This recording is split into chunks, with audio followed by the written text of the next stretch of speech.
हालांकि आग और पानी असंगत हैं, प्रेम सब कुछ साबित कर सकता है। वापस आने से क्या फ़ायदा? जियाओयान के माता पिता दोनों शुई लोगों से नफरत करते हैं। जब उनके पिता ने पहली बार वाटरमैन को देखा तो उन्होंने उनके लिए चीज़ें मुश्किल कर दीं और उनसे कहा कि वह अपने मुंह का इस्तेमाल करके उनकी आंखों में देखें।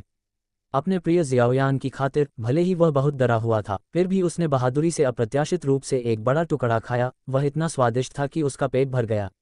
हालांकि फिर भी जियाओयान के पिता ने शुई नान को बाहर निकाल दिया। जाने से पहले शुई नान ने जियाओयान को कुछ बुरी खबर सुनाई। जिस गेट की शुरुआत में मरम्मत की गई थी वह फिर से लीक हो गया और रखरखाव इंजीनियरिंग टीम व्यस्त थी और समय पर इसकी मरम्मत नहीं की। इसलिए अब वे इसे केवल स्वयं ही हल कर सकते हैं। शाम को वे रेत लोड करने के लिए समुद्र तट पर आते हैं। लेकिन आप लंबे समय तक इस तरह जुआ नहीं खेल सकते। जितना अधिक जियाओयान ने इसके बारे में सोचा, वह उतना ही क्रोधित होती गई और फिर उदास होकर जमीन पर बैठ गई। क्योंकि यदि रिसाव का समाधान नहीं किया जा सका तो उसके पिता की दुकान फिर से बंद हो जाएगी। इस समय शुई नान ने अपने नीचे कांच की खोज की। जियाओयान ने इसके साथ कुछ बार छेड़छाड़ की और एक कांच की गेंद पूरी हो गई। नए जले हुए शीशे को देखते हुए जियाओयान को अचानक एक विचार आया। वे लीक हो रहे गेट के पास आए। जियाओयान ने रेत को पिघलाने के लिए आगे कदम बढ़ाया और उसे कांच में बदल दिया। जैसे ही बाढ़ फिर से बढ़ी, रिसाव पूरी तरह से अवरुद्ध हो गया और बाकी को मेयर की अधिसूचना का इंतजार करना पड़ा। यदि भारत पास हो जाता है तो पिछला जुर्माना वापस लिया जा सकता है। शुई नान ने जियाओयान को अपने घर पर प्रतीक्षा करने के लिए आमंत्रित किया। जब जियाओयान पहली बार शुई नान की मां से मिली तो थोड़ी घबराई हुई थी, लेकिन शुई नान की मां बहुत उत्साहित थी। उसने न केवल उन दोनों के एक साथ रहने पर कोई आपत्ति नहीं जताई, बल्कि उसने जियाओयान को कांच बनाने के काम से भी परिचित कराया। हालांकि जियाओयान इसके लिए तरस रही थी, फिर भी उसने उसकी दयालुता को अस्वीकार कर दिया। चूंकि घर की देखभाल के लिए आसपास की दुकानें थीं, रात के खाने के बाद जब दोनों गेम खेल रहे थे, शुई नान ने जियाओयान के सामने अपने प्यार का इजहार किया। शुई नान के कबूलनामे का सामना करते हुए जियाओयान ने इसे स्वीकार करना चाहा, लेकिन वह जानती थी कि पानी और आग असंगत थे। जिसने कभी आंसू नहीं बहाए थे, उसने उसकी सुरक्षा तोड़ दी। इस समय मेयर ने फ़ोन किया और उन्हें सूचित किया कि भारतीय ग्लास ने परीक्षण पास कर लिया है और जियाओयान की दुकान के लिए जुर्माना रद्द कर दिया गया है। जब उन दोनों को पता चला तो वे बहुत खुश हुए, लेकिन जल्द ही जियाओयान जल्दी में यहाँ से चला गया और शुई नान को समझ नहीं आया कि क्या हुआ। उसने बेचैनी से जियाओयान का पीछा किया, लेकिन उसे उम्मीद नहीं थी कि घर के रास्ते में जियाओयान की मां को उन दोनों के बारे में पता चल जाएगा।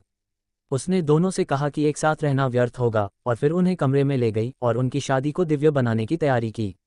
तुम में से प्रत्येक एक धूप बत्ती जलाता है, उसे आग से जलाता है और फिर धुएं को उबालने के लिए आग का उपयोग करता है। जब वाटरमैन की बारी आई तो उसे नहीं पता था कि उसे क्या करना चाहिए। हालांकि शुई नान अचानक उठ खड़ी हुई और जियाओयान के पास आए, आग की रोशनी के अपवर्तन के माध्यम से धूप जलाई और जल्द ही दोनों अगरबत्तियां आपस में उलझ गईं। जब उसकी मां ने इसे देखा तो वह अविश्वास में थी, लेकिन अगले दिन पूरी रात इसके बारे में सोचने के बाद जियाओयान अभी भी शुई नान के साथ एक स्पष्ट रेखा खींचने के लिए तैयार थी। लेकिन इससे पहले कि वह बोल पाता, शुई नान ने जियाओयान को जलमग्न भूमिगत स्टेशन पर खींच लिया। उसने सिस्टर जियुन को पानी में एक बुलबुला उड़ाने के लिए कहा और फिर जियाओयान को बुलबुले में कूदने के लिए कहा और उसने बुलबुले को गहराई की ओर धकेल दिया। ये पता चला कि शुई नान को पता है कि जियाओयान को बैंगनी फूल सबसे ज़्यादा पसंद हैं। ये यहाँ का एकमात्र बैंगनी फूल वाला पेड़ है। जब तक रोशनी है, बैंगनी फूल कहीं भी खिल सकते हैं। फूलों के खूबसूरत समुद्र को देखकर जियाओयान मदद नहीं कर सकी, लेकिन उसे छूना चाहती थी। लेकिन उसके सिर के ऊपर का बुलबुला अचानक एक बड़े छेद के साथ फट गया। ये देखकर शुई नान ने तुरंत उसे दूर ले लिया। किनारे पर पहुंचने के बाद जियाओयान अभी भी बहुत खुश था। उसने अपने प्यार का इजहार करने का अवसर लिया, लेकिन जियाओयान को लगा कि उनके बीच कोई नतीजा नहीं निकलेगा। ये सुनने के बाद जियाओयान ने अप्रत्याशित रूप से अपने हाथ ऊपर कर दिए। पानी और आग के बीच का संपर्क उन्हें नुकसान नहीं पहुंचाएगा, बल्कि धीरे धीरे वाष्पित हो जाएगा। उन्होंने खुशी से एक दूसरे को गले लगाया और फिर जियाओयान को अपने पिता के बारे में याद आया, इसलिए उसने जल्दी से शुई नान को छोड़ दिया, क्योंकि उसके पिता उन दोनों के बीच प्यार के लिए सहमत नहीं थे। एक हंसती हुई महिला के रूप में उसके पिता की इच्छा उसका सपना है। जैसे ही शुई नान पकड़ में आती है, उसे बताया जाता है कि वे खत्म हो गए हैं।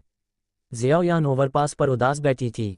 वह उन दोनों के बीच के एकमात्र प्यार को खत्म करना चाहती थी, लेकिन अंत में वह ऐसा नहीं कर सकी।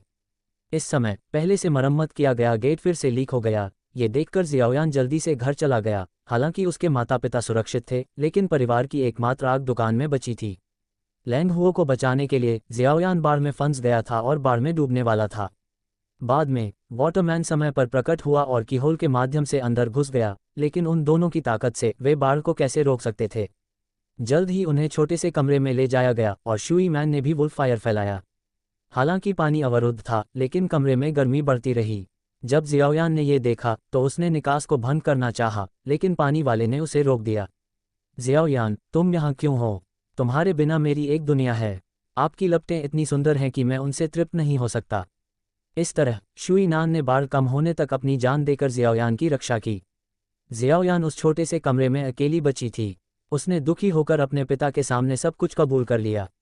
वह दुकान की विरासत नहीं लेना चाहती थी, वह शुई नान के साथ रहना चाहती थी क्योंकि वह अपने पिता की कड़ी मेहनत को कम नहीं होने देना चाहती थी।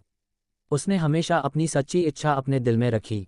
जब उसके पिता को इसके बारे में पता चला तो उन्होंने जियाओयान को गले लगा लिया। वास्तव में उसका जुनून स्टो के लिए नहीं बल्कि उसकी बेटी के लिए था।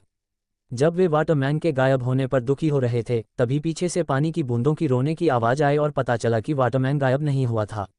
वह तो बस भाप बन गया। जैसे जैसे अधिक से अधिक पानी की बूंदें बनी, जल पुरुष भी फिर से मिल गया और फिर दोनों ने खुशी से एक दूसरे को गले लगा लिया।